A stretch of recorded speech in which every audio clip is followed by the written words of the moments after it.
A través dunha iniciativa que defenderá a deputada Rosana Pérez, o BNG reclamará no Parlamento a limpeza, mantemento, reparación e mellora da seguridade vial na C305, o seu paso polos concellos da Barbanza.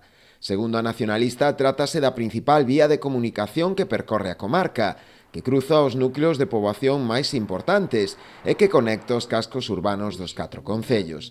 A pesar diso, segundo ela, segue a non formar parte das prioridades da Xunta e a última actuación de certo calado que se levou a cabo nela remontase xa ao ano 2016. A nacionalista reclama a mellora da seguridade en travesías como a de Campo de Pazos, en Taragoña, en Escarabote, en Boiro, Palmeira, en Ribeira, ou zonas como a da Ribeiriña e San Lázaro ou o propio casco urbano da Pobra. Ademais, pide a priorización de cara xa ao 2025 das partidas orzamentarias necesarias para poder desenvolver nela unha actuación importante.